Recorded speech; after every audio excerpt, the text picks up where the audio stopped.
ya takaran rezeki kan masing-masing ya, takaran rezeki itu masing-masing gitu. Kalau aku sih tipenya nggak kepengen jadi orang lain sih, jadi biarin aja orang lain mau buat apa, mau bikin apa gitu kan. Kalau aku sih tetap ingin memanjakan follower aku gitu, karena kalau aku jual mahal-mahal juga percuma, nggak akan keambil. Jadi kayak contoh nih, kalau Kak Igun di butik utama nih kan, Kak Igun masih punya brand utama ya, Ivan Gunawan ya. Itu kan Ivan Gunawan bajunya seksi-seksi, bahannya mahal. Nah peminatnya itu nggak sebanyak Kak Igun bikin manja, nggak sebanyak Kak Igun bikin private gitu. Jadi ada yang memang setiap orang itu kan punya apa sih istilahnya tuh, punya kayak Igun banget deh gitu, kayak kita keinginan yang kita nggak ngitung untung ruginya, yang penting kita happy, kita punya karya gitu, idealis ya. Nah tapi kalau misalnya buat makanan gini, aku sih nggak mau idealis, aku pengen semua orang benar-benar bisa nikmatin.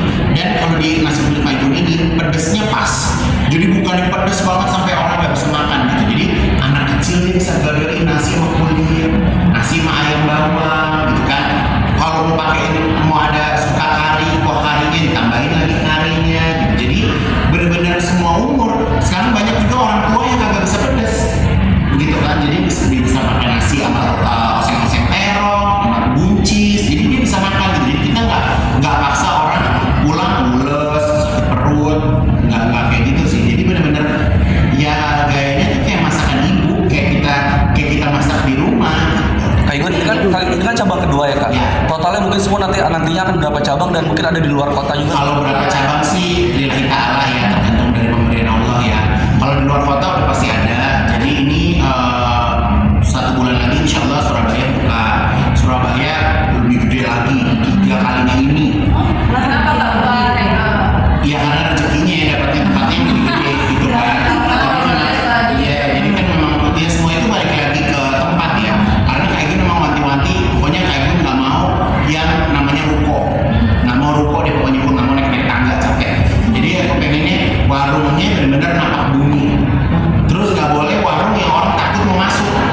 Jadi nggak mau di dekor yang sampai bagus banget, sampai kayak gimana banget, gue nggak mau. Jadi yang penting bersih, gue nggak demen tuh ada kotor-kotor. Yang penting bersih, cakep, orang makan jadi enak, gitu aja. Kak Igun, ini jadi termasuk investasi Kak Igun juga gak sih? Iya dong. Jadi yang namanya artis itu kan bisa dibilang kerjanya, pemasukannya, uangnya nggak kayak pegawai UMR.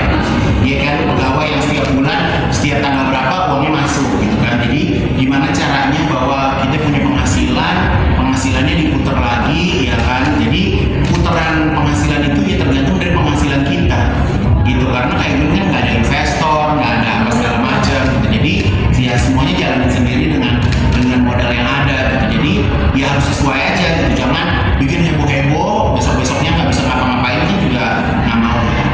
Tapi Kak Igun sendiri ini ya sih, rencanain nggak sih untuk menabung untuk masa tua? Aku sih kayaknya nggak bakal tua ya Mas ya.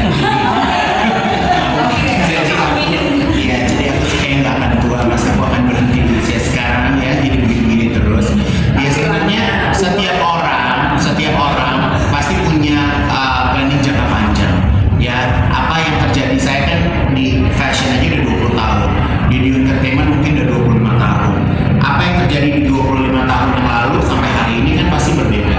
Kalau kita nggak suka nabung, kita nggak berinvestasi, kita nggak menyimpan, kita nggak upgrade skill, ya kita nggak akan berubah. Rezekinya di situ-situ aja gitu kan. Jadi ya yang namanya hidup pastinya pengennya ada peningkatan. Tapi cukup nggak sih Kak Igun tabungan-tabungan yang sudah Kak Igun 25 tahun yang lalu untuk masa tua? Ya cukup lah, alhamdulillah. Mau masuk kartu keluarga gue loh. Hidup itu cukup atau enggak tergantung kita. Ya kan, kalau kita mau hidup kita cukup ya kita cukupin. Kalau kita lagi nggak cukup ya kita harus kerja lebih giat lagi gitu kan. Jadi kalau aku sih hidupnya seperti itu. Jadi hidup aku tuh nggak mau mengada-ngada yang nggak ada diada-adain gitu kan. Jadi ya sesuai dengan kapasitasnya aja, mau beli apa